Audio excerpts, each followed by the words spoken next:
So tonight, what makes Launceston Launceston? This is a project that we've been working on for over a year now. It originated from our tourism destination action plan, looking at, developing our brand from a tourism perspective. But as we started to do some of the research, we realised that it needed to be more than for tourists, and then needed to be able to attract, whether it's residents to come and move here, students to come and study at UTAS, and our visitors as well. So the range of work that I'll take you through. Oops, and I should have brought a clicker, and I didn't think of that. So I do have a number of slides, but a lot of them are data and graphics, so don't get too scared by that. Basically, I'll take us through why do we need a brand, and this is for all of Launceston, so this is probably quite unique in that it extends beyond the municipal boundaries of the City of Launceston, because let's face it, most people don't care about municipal boundaries. The company that we engaged to do the research is an international company called Destination Think, and they've patented the term place DNA. So they've undertaken the research that has defined our place DNA, so I'll take you through that.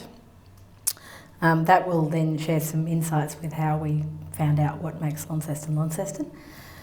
And then I'll talk a bit about what we're going to do with those findings, how we're going to use it to develop a brand framework, how our stakeholders are going to use that, and obviously in keeping with the theme, how that's going to make Launceston a unique and prosperous city.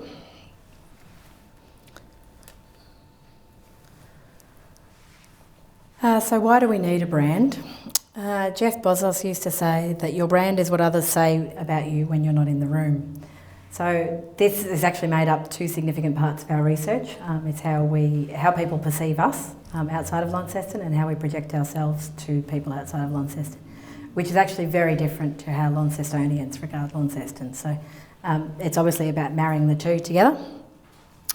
As I've probably already identified, our brand is about being able to market ourselves, certainly to visitors. Tourism is our third biggest industry, so we need to continue to look after our tourists. We manage the Visitor Information Centre, and the number of people that come into the centre and say, once they've got here, that, I never knew Launceston had so much to offer. And so they hadn't allowed enough time to stay here. So again, it's a bit about being true to who we are and telling the right stories. To new residents, for those who've been to some of the previous sessions, obviously Bruce has talked about the need to grow our population. That includes people like myself who moved here a couple of years ago. But obviously, we need more workers. We have an ageing workforce, and we also need to attract more students. UTAS offers a number of courses, and to keep those viable here in Launceston, we need international students because they pay. And obviously we need to be sure that we're telling the true story.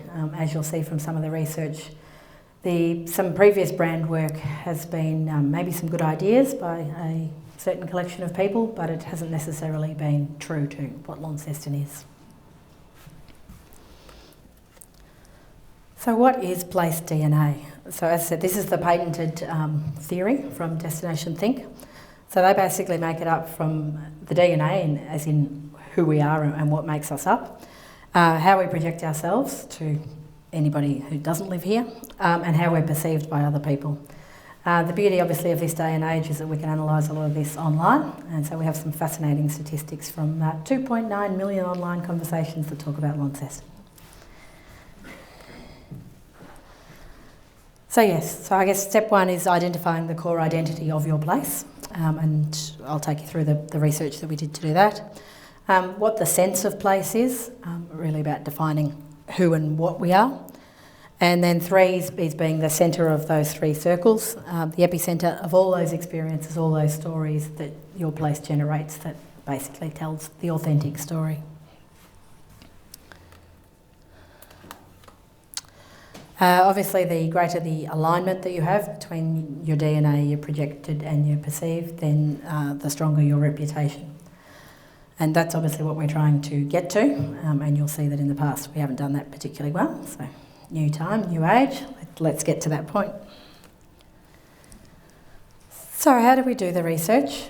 There is a number of components to it, and some of you may have participated in a resident survey sort of mid last year. We had really good response to that, and that was questions about, how does it feel to live in Launceston, and why do you like Launceston? Throughout the entire process, so for the last 18 months, we've had a series of stakeholder workshops, and in those, those stakeholders have comprised people from the tourism industry, from our business sector, from the education sector, from community. We've just had some lovely community representatives who speak on behalf, of their community. And a core group of people who obviously are passionate about Launceston but want to be involved in telling the true story of Launceston. Then we obviously had the analysis of the online traffic, and that was both about how we're perceived and how we project ourselves. That's enabled us to obviously develop quantitative and qualitative data. One thing that we noticed, which Destination Think actually commented on, was how eloquent and verbose Launcestonians are, because we were quite wordy in some of our answers, and I've got some lovely quotes for you there. In fact, that could be a marketing campaign in its own right. So if we talk about the DNA initially, that's how do people who live in Launceston experience Launceston, what makes Launceston Launceston, and who is Launceston? This was actually a really interesting question. So that was June last year that we did the survey. We had 674 residents respond, which was one of the best response rates, certainly against their population, that Destination Think had seen. We had a good range of respondent ages and suburb representation across the City of Launceston and the West Tamar Council. And interestingly, the majority of those respondents had lived in Launceston for more than 10 years. Now, hold that thought, because I'll come back to it, because there's actually a number of the findings that don't differentiate between a long-term Launceston resident or a new resident, such as myself. There was a series of questions, and the questions are ones that Destination Think have used all throughout the world, and they come into all of those categories, so around history, people, culture, geography, climate, environment and economy. We did tailor a few specific questions where they give you the opportunity to talk about particular landmarks. So we had some questions around Cataract Gorge, and there's a couple of others that are unique to Launceston, but the survey allowed for that, and it still produces the statistical analysis. So this is very busy, I get that, but I'll leave it up for a little bit. So in terms of what makes Launceston Launceston, if I start over on the other side, that'll annoy Luke no end if I keep moving. Cataract Gorge was basically what makes Launceston Launceston the most strong. So obviously the light blue colour is the most significant contribution to defining Launceston, if you like. So Cataract Gorge, obviously iconic, we all understand that, so I guess that's representative. Certainly our parks and our heritage and our rivers came out very strongly. Certainly the parks obviously includes Cataract Gorge, but interestingly, certainly when you see some of the words, City Park, Princes Park, Royal Park, just our greenery and our flowers contributed quite significantly. Our heritage, which obviously we all love and admire, and look at us sitting in a beautiful heritage building tonight, is one thing that perhaps hasn't been well used in our marketing or in our branding in the past, and was identified as a major gap. Similarly with our rivers, obviously, certainly for those who perhaps were here last night and heard all about Cunnamalooka, the talk about our rivers and our estuaries is what makes Launceston Launceston. Obviously we wouldn't have been founded here if it wasn't for the rivers, but obviously, and just the impact that has on the way that we live as well. Again, not something that we promote terribly well, and probably fair to say because our use of the river has changed over time. I've seen some of the heritage photos of a beach down at Royal Park. It's a different way. So interestingly, if we go to the other end of the scale, normally we're very proud of Hawthorn, aren't we, Ross? But interestingly, our sport came through quite minimally as contributing, which is interesting. So I don't know if that's because people don't necessarily play a lot of sport. Obviously, audience participation is fairly high. We see that in a lot of particular sports. But so that was an interesting one that didn't come through as strongly as some might have expected.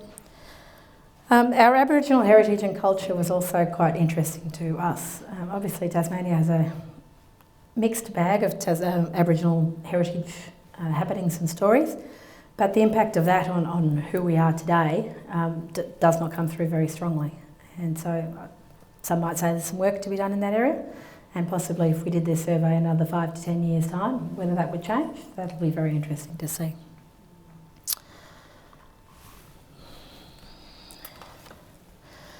So those a lot of those questions came out in 3 themes, basically our environment, our infrastructure and our society.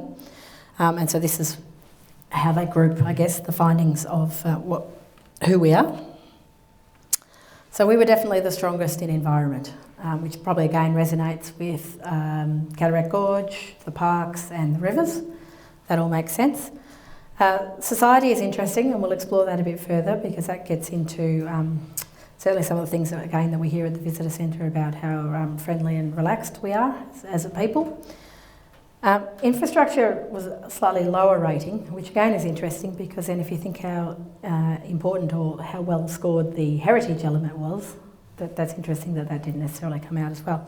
On the positive side, that could be reflected because we're not a multi-storey, bustling, huge city. Now here's another busy slide, just to keep you on your toes. So again, the question was, what is Launceston for our residents? And so people were asked to choose between the two.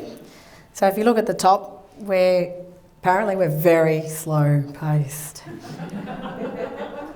Which fits in with our relaxed lifestyle and the casual approach and, all those good things that we like about living here. But 97% slow paced, that's pretty strong findings. We're also very classic, and that's opposed to modern, and that fits in with the heritage themes again. We're very Tasmanian. Now this comes up again in a lot of the other findings, particularly in terms of how we project ourselves to other parts of the world, because many other cities, particularly in Australia, will say Launceston, Tasmania as one sentence rather than Launceston as a standalone destination because people don't necessarily know about it. We're very authentic, and that's ironic because obviously the whole point of this is to be authentic and be true to who we are, so that's nice that we start out that way. Friendly, again, something we hear from our visitors all the time. Certainly one of the things that I love since moving here. I've made so many lovely friends and people comment on my dresses and shoes down the street. I love it. There's also lots of lovely words down there. Where we perhaps get a little bit more indecisive is down the bottom. We couldn't work out whether we were urban or rural. That could be because we're a regional city as well. So, and obviously we're not one of those megalomania high story cities. And obviously it fits in again with the City of Launceston having a significant rural component to the municipality. But yeah, that was quite interesting. We also can't work out whether we're closed-minded or open-minded, or whether we're serious or young at heart. So anyway, it does impact on some of the future findings, but there's some fascinating figures there, particularly the ones where we're very, very strongly identified with some of those definitions. So in terms of some of those attributes where we were very decisive, the 97% for instance, we were more developed than established, which is interesting, or developing, should I say, given that there is some concern obviously around building heights and some of the future development of Launceston, but yet people want to see us develop. We're quiet more than we're vibrant. Perhaps they should come here in January when Mona Foma's here, but never mind. And yeah, we're quite diverse, and the open-minded, closed-minded was a bit different. Where some of the things that we couldn't quite work out where we were as strong as in our community ties, in our urban-rural, and obviously our young at heart and serious nature. So anyway, it's just an interesting way to break up the data. So using the place DNA, Destination Think have identified 5 types of place personality, so how they define a place. So they've got agreeable, neurotic, extrovert, open to experience or conscientious. There's some city examples there. So at a quick glance, where do you think Launceston might sit? Nobody over here. Well, yes, surprise, surprise. We're incredibly agreeable. Interestingly, it says here that we're a little bit extroverted, because that doesn't come through in some of the others. We are very conscientious. and we're a little bit neurotic. And maybe that's not a bad thing. So yeah, most people in Launceston value getting along with others. We're considerate, kind, generous, trusting, helpful, willing to compromise. And we have a very optimistic view of human nature. So why wouldn't you want to live here, obviously? Oh, pardon the typo in the second sentence. So Destination Think, when they summarised some of the findings, they were surprised at how passionate we were in describing our place. They were also a little surprised at how outspoken we were, particularly given our small population. We were one of their places that had the most black and white answers, and boy were we verbose. I'll get to some of those snapshots because I'll have to let you read those while I rest my throat. One of the questions was what would people miss if Launceston didn't exist? So we've obviously done that up as a word cloud. You can see the Cataract Gorge comes out incredibly strongly because that is iconic to Launceston. There's some other interesting things in there around the city, the heritage, our community, the beautiful, the buildings. So, you know, that fits in with some of the other findings.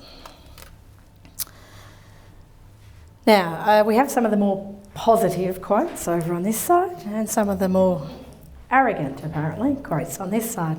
So Launceston adds immeasurably to Tasmania. They value our intact heritage plus our modern business and residential areas, wonderful parks and gardens, a vibrant and diverse arts, theatre and cultural scene, and a brilliant mix of residents from all over the world. So bear in mind this is along the question of what would people miss if Launceston didn't exist. Would miss the interface between the anonymity of a capital city, it seems a bit pointed at Hobart, that's rapidly losing its identity apparently, and the rest of Tasmania. It's the link between the urban and the rural, we saw that in the figures, the inland and the coast, the island and the mainland. Poetry, I tell you. We're an important part of Australia's history, beautiful buildings that some want demolished, and a great lifestyle. It's a special city-rural lifestyle in a comfortably sized city, urbanised around the confluence of three rivers. Remember that word for later. With a rich colonial heritage, beautiful public and private buildings across a range of architectural styles. A most interesting city in terms of its historical beauty with modern facilities on a fabulous river. To have the magnificent gorge as a respite from the busier city within short walking distance is an asset that cannot be overestimated. So then over here we've got obviously the balance between Hobart and Launceston, being proud of Launceston's potential, a little sad that so many opportunities are being wasted or mismanaged, and somebody who thought that nobody would miss Launceston, and this is an arrogant question. Yeah, that's okay, it's free speech. Everyone's allowed to say their opinion. So how does it feel to live in Launceston? Again, demonstrated as a word cloud. Obviously, the big words are the ones that resonated a lot. So comfortable community, beautiful, easy, safe, great. The people, friendly, and even the gorge gets a mention there again. Now these are the poetry words, let me tell you. If any of the authors are in the audience, I would like to meet you. We're the small, easy, a very pleasant escape from big cities. We're manageable, comfortable and convenient. I feel very proud to live in Launceston. I often wonder how the thousands of tourists from around the world I see enjoying our beautiful Cataract Gorge know about us. Right now, with all the improvements being made around Launceston, I feel very excited about our future. It's an awesome city for being able to leave the car at home and walk everywhere. And the middle one, this is my favourite. Early in the day, it is just beautiful, listening to the morning chorus of multitudes of native birds as the sun peeps over Ben Lomond. There are so many activities and sites to visit, and as the sun sets over the gorge, you can find me sitting listening to the evening chorus as the waters weave their way back through the valley and out to sea. We're lucky, proud, happy, great music and art, great festivals, best place ever. It's exciting to live in a city that's working towards being a city of the future, both online and environmentally sustainably. On the other hand, frustrating. The Launcestonian outlook is one of self-deprecation and refusal to accept change at the expense of the younger generation. Disappointing now. I have lived here for 65 years. The last 10 to 12 years I've been seeing Launceston's heritage eroded by the councils. Depressing. I feel that we seem to be just blundering along. There never seems to be a plan or vision. The arm is doing something to the leg and no one is pulling it all together.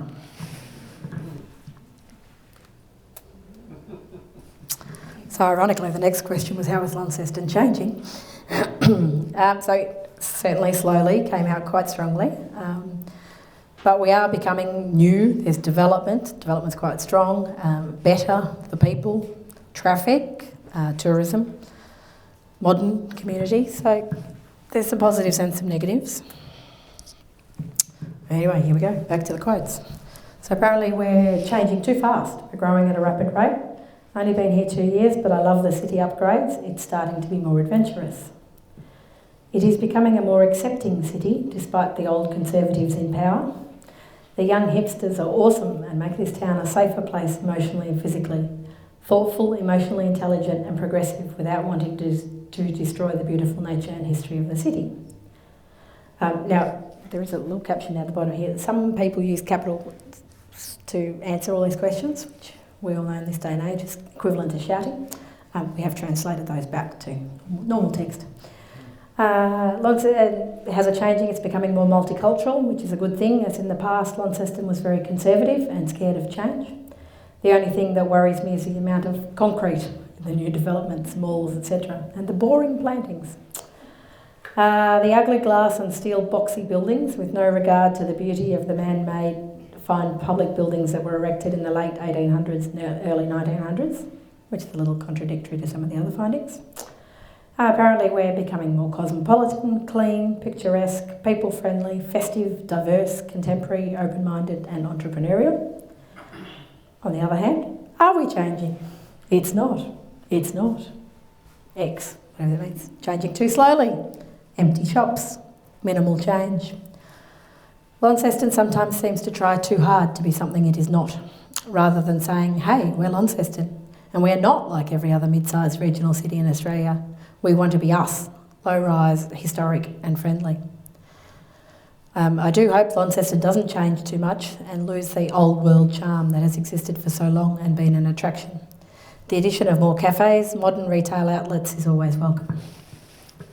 So, compromise, obviously.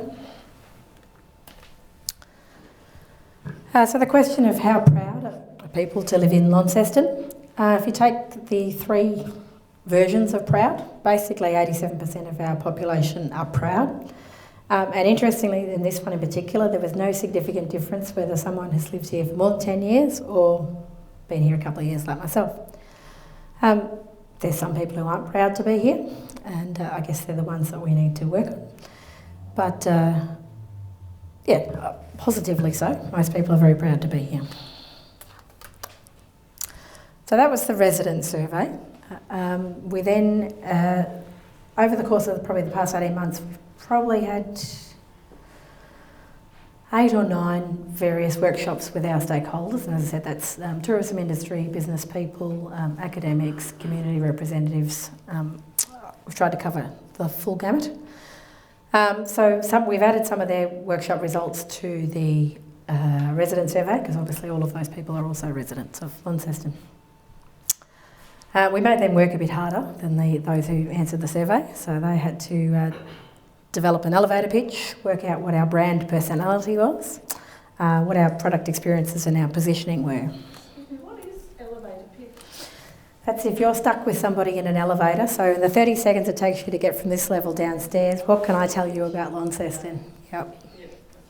We can test it at the end if you'd like. So from the Stakeholder Workshop, how does Launceston look? We're a beautiful small city. Launceston's history is enough to keep you occupied for a few days. It's the third oldest city in Australia and has preserved much more of its heritage, especially its architecture. Beautiful nature, the gorge, rivers, parks, flowers. Launceston is white because of the blossom on the trees and the boats on the harbour. I tell you, the poets are back. To get even closer to nature, drive north for about 10 minutes to the Tamar Island Wetlands Conservation Area. Keep a lookout for eastern banjo frogs, Tasmanian tree skinks, and if you're lucky, an echidna snuffling around on the boardwalk. Interestingly, our wildlife did come up quite a fair bit as well. One of our consultants, one of the people from Destination Think, is a Belgian national, and he was absolutely fascinated by our wildlife. We had to educate him on what a spotted quoll was. That took quite some time. But I did take him out to Tasmania Zoo one afternoon, and he got to cuddle a Tasmanian devil, which was, fair to say, the highlight of his trip, and he sent pictures back to his wife and kids, and they didn't believe him. How do we feel? We're relaxing. That obviously came through earlier as well. Our businesses are family run, they're boutique, they're full of local produce, they're embedded in the community. The ethos in Launceston is to try and surround yourself with nature, even in the city centre, which is why it's the perfect spot for a restaurant celebrating Tasmania's countless gourmet delicacies. Interestingly, we focus in Gourmet Traveller next month as well. I just read the article about that, so that's on brand. I'm very happy about that. The city is like a Pinot Noir, a bit conservative, but with an element of refinement and sophistication. It has a city address with a country heartbeat. Now, we may have rolled with this one a few times. I love this because I live out in the rural parts. A real treat is a leisurely stroll up the Cataract Gorge in the cool of the evening when the water is as clear as glass. This is the same water that goes into Bogue's beer, so no wonder it tastes so good. Pretty sure Bogues have used that one though. How are we changing? Culturally, new people are bringing new ideas versus the we're Tasmanian mentality and we don't need Melbourne megalomania. Socially, we're like a bottle of gin. No guesses for who said this. It's about the essence, but also very boutique and entrepreneurial and delicious. We invite people from all over the world to add colour to the local community that we're building here. The gentrification has also seen an influx of restaurants and cafes, which has made it Launceston's hip place to be. Economically, new businesses are finding new ways, and yet our people are still rooted in their values. So if you put all that together, as I said, we asked the stakeholders group to define Launceston in terms of a colour, a famous person, an animal, and there was a couple of other characteristics. All of our stakeholder groups came back with we're like Judi Dench, Kate Blanchett, Helen Mirren, Nigella Lawson. We're sophisticated, classy, strong, intelligent, mindful, sense of humour, and we're a woman. Now this is interesting because in Destination Think's their work all around the world, we're the first city ever to identify as a woman. Go us. In terms of a woman, we're like the spotted quoll, and this is what I mean when I had to introduce Frank to what a spotted quoll was. We're a bit naughty, a bit on our own, we're resourceful, we're not showy, but we're beautiful, a little bit feisty. What shapes Launceston? Our heritage, which resonates with what we saw earlier. And our demographics, obviously we've touched on our ageing population, but we do have a number of newcomers moving in, we'd like to see more. And we're diversifying, obviously welcoming people from other communities, which does add to our community. So again, if you go back to those three themes around environment, infrastructure and society, the 5 strongest words, if you like, out of that was the gorge, definitely, for environment, heritage and wineries for infrastructure, and relaxed and classic for our society. And that's pretty true, I guess, from what we have seen. So if we now start to look at how we're perceived by others, and this is primarily others around Australia. I think they did capture a bit internationally, but the methodology, for those who can read the smaller numbers, there's some fancy statistical analysis that went into it all, which I don't claim to understand. But basically they ran some algorithms on text-based conversations online that analysed Launceston, how it relates, the context of Launceston's relationship to Hobart and to Tasmania.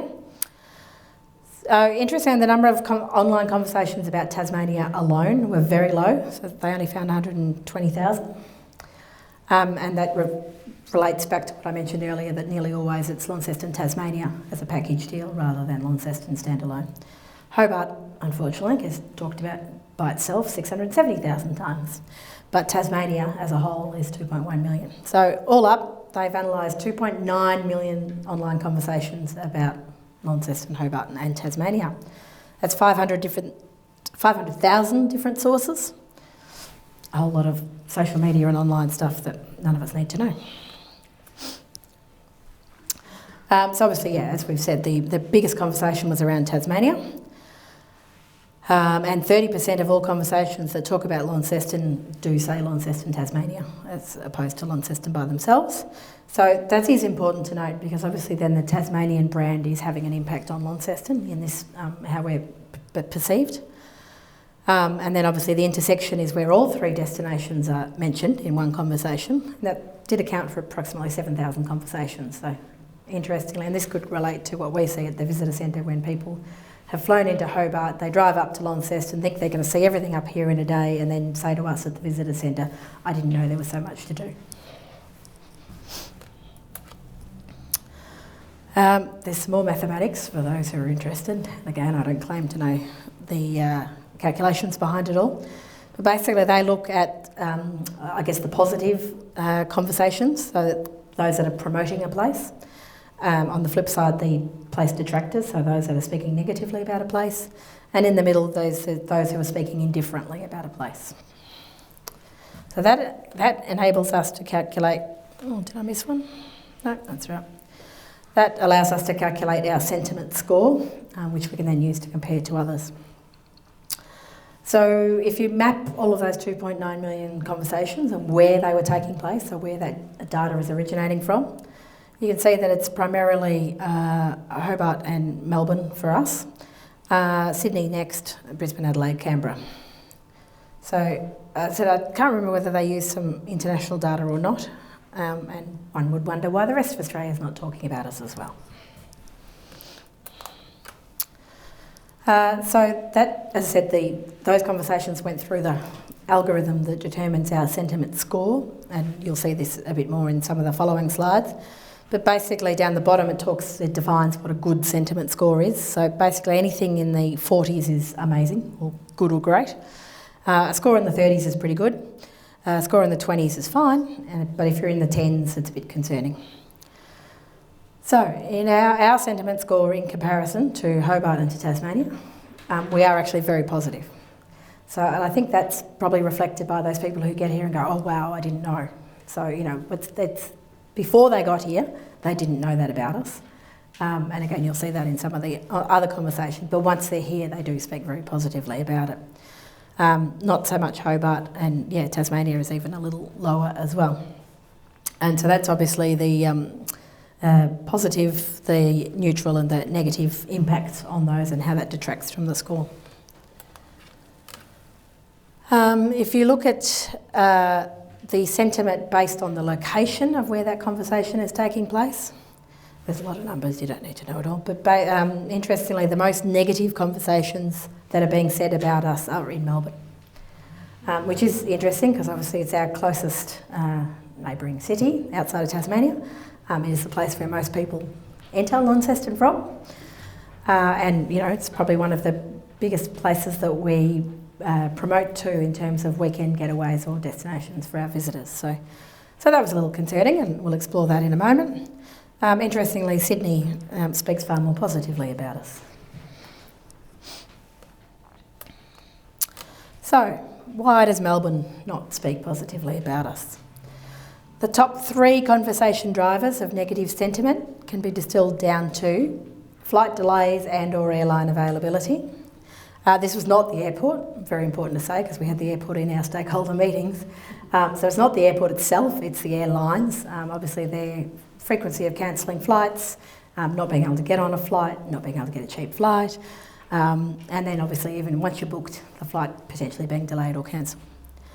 The second one was our road conditions, roadworks and driver behaviour. There's a lovely Instagram quote down the bottom there, perhaps not so lovely. And I think particularly from someone who's moved here from Victoria, obviously Tasmanian roads aren't what mainlanders expect, and so I think that comes through because people expect that they can, you know, drive, oh, you're such a small state, surely you can drive everywhere in 5 minutes. But, you know, we don't have freeways that allow you to do 120, multiple lanes, etc., etc. The driver behaviour one's a bit interesting because some would also say that it's our visitors that perhaps contribute to that. So. And Ros probably knows this one already, but the Tassie Hawks actually came through quite negatively. Now, we will explore that one. So if we look at some of the reasoning behind these, so the flight ones I think we can all attest to, particularly into Launceston. There's a high volume of cancellations and delays, but probably most importantly, there's not many routes that will get you directly into Launceston. So, Melbourne, Sydney, Brisbane a couple of times a week is about as good as it gets, so that doesn't expose us to other parts of Australia as a direct flight. The road conditions, certainly our road network not being of the same standard as mainlanders might expect. We do have a number of tourists on our roads who like to look at the beautiful scenery and perhaps drive a little slower than residents might like. And it's also, there's a comment that I guess, that those that are out driving in the country do behave differently on the roads to those who are used to driving in a city. So that, again, provides a negative experience. The Tassie Hawks one, we actually think that it ties into the flight availability, and this is, because this is coming from Melbourne, these are probably Hawthorn supporters in Melbourne who for those 5 games of the year can't go and watch their team at home in Melbourne, nor can they get to Launceston and back on the same day to watch the game. So as I said, linking it back to the flights is possibly a contributor to the negative sentiment there.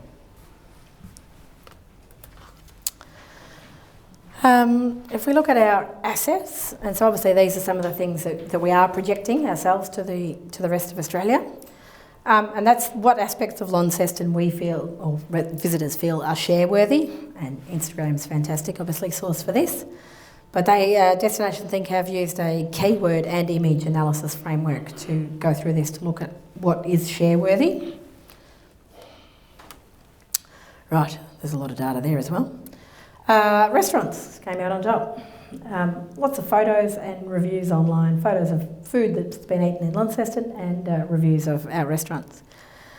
Our rivers and lakes, ocean is slightly confusing because, let's face it, we're not that close to the beach, but flora, fauna, parks, again, all resonates with what our residents have been saying.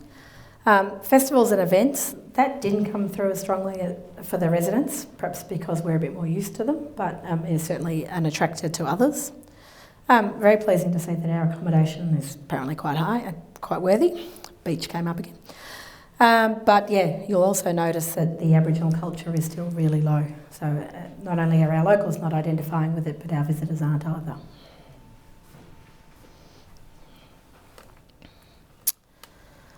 So if you compare that to Hobart and then to the rest of Tasmania, well, obviously there's not any one particular there that we do better than any other parts of Tasmania. Clearly ocean, other parts of Tassie do better, I get that. But our restaurants are right up there. Actually, there you go, no, our rivers for us, yeah, that is the one that we do better than everywhere else, or we are considered more share-worthy than everyone else. And again, we're on the confluence of 3 rivers, or 2 rivers and an estuary, and I guess we don't share that enough ourselves. And yeah, some of the lower ones, it's probably fair to say that we're comparable to other parts of Tasmania. There's a lot more figures, and I'm probably going to run out of time soon anyway. But yeah, some of these will actually look at the sentiment score compared to the destination average in those categories. So again, we score quite well, positively, being the blue. And some that really stand out, particularly from a sentiment perspective, is the flowers and fauna, the attractions and landmarks, and that was specifically Cataract Gorge. The residential neighbourhoods, I think that came from Instagram, and it's amazing that on Instagram the number of visitors who take photos of houses, our houses, because they think they're beautiful and well preserved and whatever, and then they share them. So, and the other one, public and street art, which is quite interesting, because I would say we've got a lot of work to do in that space, but anyway. And obviously none of us like to be compared to Hobart, but some of the things where we're very comparable is similar to both cities, so certainly the rivers, lakes, floras, fauna, parks and forests, although Launceston is stronger in all of those. The one that we really stand out in is our wineries, which makes sense. The Tamar Valley Wine Route is obviously on our doorstep, and you start in Launceston to get to that. And obviously we're becoming more and more sharing about our architecture, whether it's the public buildings in the city or the residential, well-preserved houses in the suburbs. So architecture, there you go, it's 4% of all imagery associated with Launceston. And had a positive sentiment score of 49, so it's like almost off the scale in greatness in terms of that sentiment score.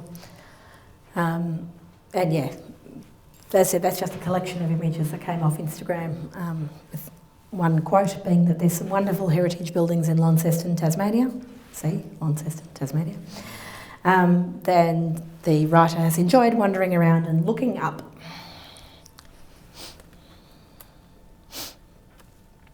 So if we have a look at our rivers, so the North Esk River and Carrack Gorge were significant contributors to that conversation, accounting for approximately 5,600 conversations.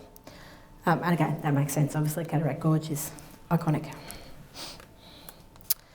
Wineries, similarly, everything's around the Tamar Valley wineries. But yeah, as we'll see a little later, there is a little bit of a disconnect between starting that journey in Launceston or even associating the Tamar Valley with Launceston.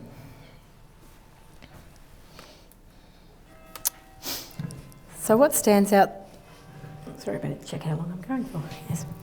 What stands out the most in those conversations is probably the unique part is where we differ to the rest of Tasmania. So certainly Tasmania as a whole is very strong in sentiment and wording and share-worthiness of the wilderness, the mountains, the bush. Launceston is a bit unique around the architecture and the wine.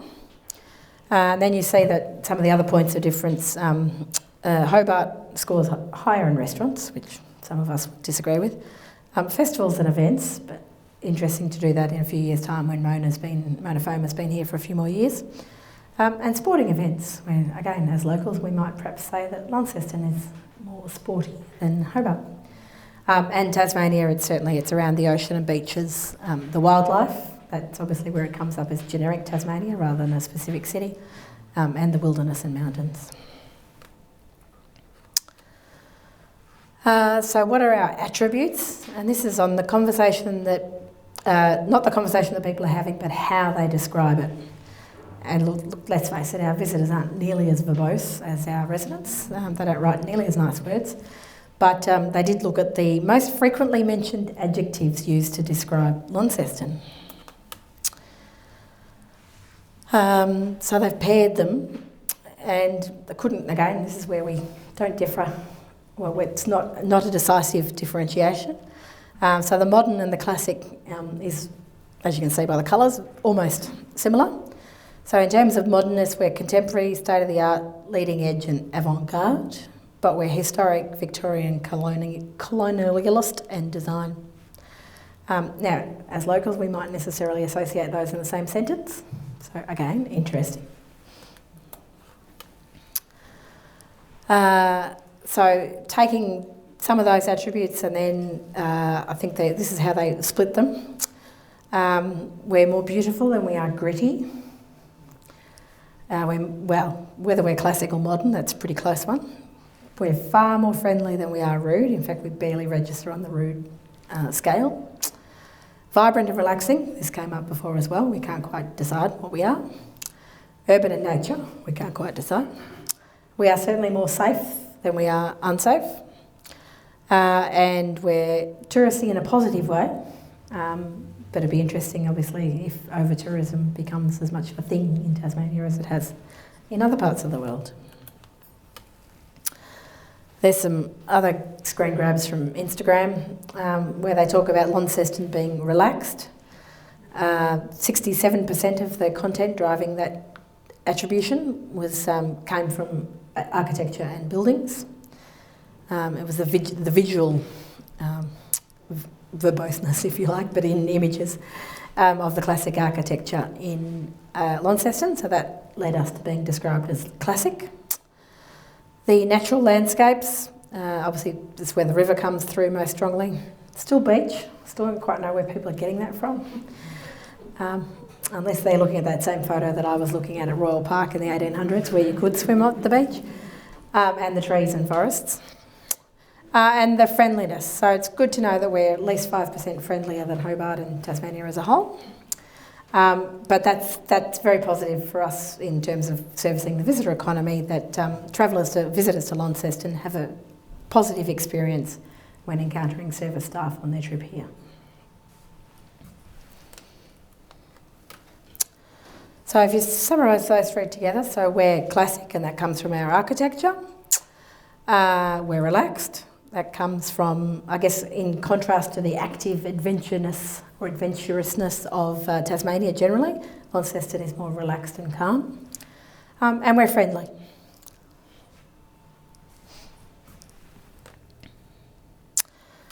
So how have we projected ourselves in the past? This is where it gets a bit interesting. We perhaps haven't done a very good job of this. This is apparently everything we've tried to tell the world in the last X number of years. There's a lot of words there. I don't need to read through them all. I mean, some of them certainly resonate, absolutely, but some of them are, I guess, not as, certainly now that we've seen the evidence, they're not as strongly evidenced to be true to who we are. So it's fair to say that we've tried to be everything to everyone. So we may be a place of plenty, but with no distinct image, so that's actually not necessarily a good thing. And there's been no prioritisation of experiences. In the past, we've never talked about architecture, our nature, our parks, our rivers and our wineries. That's got to be a massive flaw. Apparently there's been information overload, but there's been no true stories about who we are. So unfortunately, low volume and no choices leads to low awareness.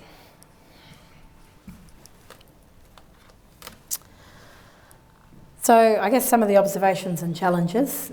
Tasmania as a whole, or the promotion of Tasmania tries to cover all those experiences, but the imagery does tend to lead towards the outdoor adventurer.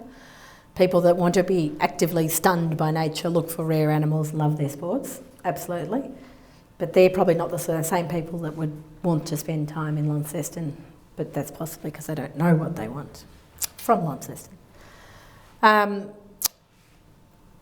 place DNA data indicates that we could benefit from being known to cultural explorers, people who do want to come here to discover the architecture, unpack our heritage and our history, enjoy the story behind the good life, whilst enjoying a glass of wine at one of our wineries.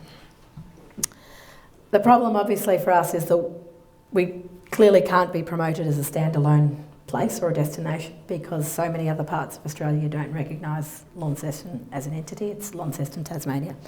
So therefore, how do we match the two, the paradox, if you like, the outdoor adventurer with the cultural explorer? So, in trying to summarise all of these and what we're going to do with it, it's all right, Megan, I am getting to the end. So these were, I guess, the words that came out strongly in all of the research. It doesn't matter who said it. These are the ones that, I guess, are true to who we are. And we've talked about pretty much every word there. So what makes Launceston Launceston? We've talked about the heritage, we've talked about the relaxed feel, and we've talked about the nature, and we've talked about the wineries. Our stakeholder group then talked about that intersection in the middle and said, well, what is that? And we had a very robust conversation about the right to call Launceston Lonnie. Then there was a whole other conversation about how we spell Lonnie, but let's not go there. We still haven't settled on this, so I'm open to any input on this. There's one school of thought that says it's not until you've been to Launceston and experienced it and agree with those attributes that you've earned the right to call us Lonnie. Then there was how many other cities shorten their names? Well, Brisbane calls themselves Brizzy, so there are examples. But then there is is it too nicknamey or too demeaning, I guess. So we're still open for debate on that one. So if we look at, I guess, all of these packaged together, Lonnie, or Launceston, is a woman, the only city so far to have been identified as a woman. Moreover, a dame, and that's probably because of certainly the older style woman that we are associated with, and our heritage and our architecture. A classy lady at that. She stays authentic. If you look at the source of who she is. She's a bit vintage, so obviously ties in the wine with the heritage and the history. She redefines classic, but she's fermenting the future.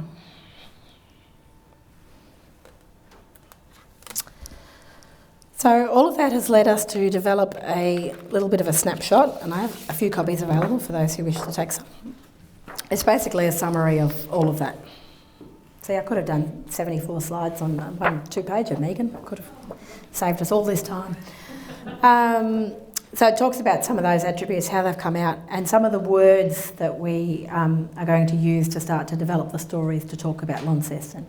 And I'll go into that in a bit more detail, because clearly that's what makes us who we are, and they're the words that are evidence-based, that resonate with locals and our visitors, and then also some of the experiences. So that's where we've got to so far. But in terms of where do we go next? Traditional marketers and brand strategists, and apparently that's a title if you want to have a job in that, will define a brand framework, then they'll develop a logo, then they'll develop a colour palette, and then they'll develop, some style guides and all these things. Now, I'm not a marketer, so I don't get any of that. And interestingly, that's kind of not what Launceston either needs, or it's not who we are. None of us, Launceston as a whole doesn't need a logo, because that's not who we are. City of Launceston doesn't need a new logo. I'm pretty sure we don't feel the need. Therefore, what is our brand framework? What do we need to put in that? There's a fair bit of other work being done on brand around the state at the same time. So UTAS are developing a brand framework, and that's obviously to try and attract more students. Brand Tasmania is a new entity that was set up 2 years ago to develop Tasmania's brand. They have taken a very similar approach to us in the research and the evidence gathering to inform the Tasmanian brand. So we've been working very closely with them, obviously, to align and to highlight the points of difference between Launceston as a city and all of Tasmania. So then how do we encourage local ownership, consistent use and application of the brand, and how do we position that brand to connect the community with the value of tourism? Launceston isn't big enough to have an entity that can do that all on their own. I would certainly agree that it's not the council's role to lead that. We're not marketers, that's not within the remit of local government. One of the things that Launceston does really well is collaboration. So we need to collaborate with our stakeholders, with our prominent industry people, to get them all singing from the same song sheet, from using the same wording, the same images, the same descriptions of Launceston, and that will form our brand. What that looks like at this point in time, I can't quite tell you. Brand strategists will tell you that this is a brand framework. So basically there's the DNA, the assets, the personality, the evidence at the bottom, and you'll have seen from my previous 70 slides that there's a fair bit of that. We've got a good bulk of data at the bottom. Then there's a story, and we've been fortunate to gather a lot of those words and those stories from our research, and obviously from some of the resonating themes that have come through that. Then there's our promise, and that's got to be the promise that, if that's who we are, if that's what Launceston is, that somebody who comes to Launceston, whether they're a new resident, a student or a visitor, that they get what they expect that they're going to get. And in the past that hasn't happened. And then at the very top there's the essence of the place, of who you are. It's the heart and soul. So what outcomes do we want? It's fair to say we need some consistent marketing of Launceston. And again, we know full well that's not council's role. That's got to be a collaborative piece of work. We do know that successful brands, and any brand strategist or marketer will give you examples of successful brands, Nike and the like, that have gone before us, who resonated, and they do have a logo that's very well identified and all of that. But they're not telling the story of a place, and I think that's the big difference. We are a place, we are made up of so much evidence that how do we tell that story authentically? And I guess how do we perhaps not contradict, but perhaps just put aside some of those stories that have been told in the past that have been confusing to our visitors and the people that want to move here. So that piece of work, I guess, is just starting now. We're basically in the process of identifying who some of our ambassadors are going to be, what that storybook will look like, and that's literally what it will be. It will be a book of stories that everybody will be able to speak to.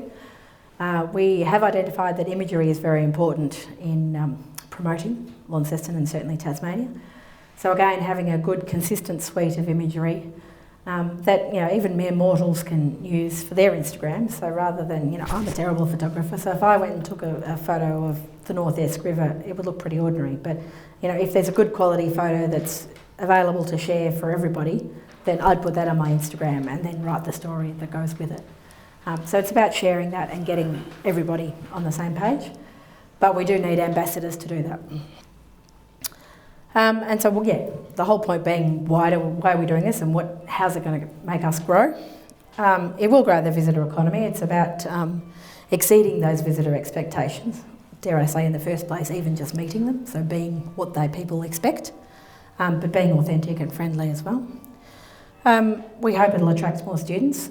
Certainly we've been working quite closely with UTAS on their brand framework as well to make sure that the image that because they're in a unique position. They have to have the UTAS brand, but then they have to have a UTAS Hobart and a UTAS Launceston and a UTAS Burnie, is that wherever else they are, brand as well. So they have an interesting piece of work to package that together. We do need to attract investment. Attracting investment will attract people who want to come and move here to live and work, obviously to replace our ageing population. And if there is growth in the visitor economy and in our education sector, then that will lead to more investment. And obviously ultimately encourage more people to come here to live for all of those fabulous reasons that Launcestonians said why they love to live in Launceston. So, in conclusion, I guess our place DNA needs to be at the core of everything that we say, every image that we put up, all of our stories, all of our messaging or marketing. And we, I guess, have to be true to what it is today as well. There was a comment raised at our most recent Stakeholder Workshops saying, but we need to be talking more about the Aboriginal story. Yes, we do, but at the moment that doesn't resonate. So we can't be promoting something that's not highly identified within ourselves. I think if we can work within our community to build on that, if we do this piece of work in 5 or 10 years' time, then that Aboriginal story might be more prevalent, or some of the other stories might be more prevalent. We obviously need all of our stakeholders to own this and advocate for it. Certainly have to work with our tourism industry partners very strongly. But overall we need ambassadors to be telling this story, and whether that's tourism experts, local business identities, community members, as said, that could be you.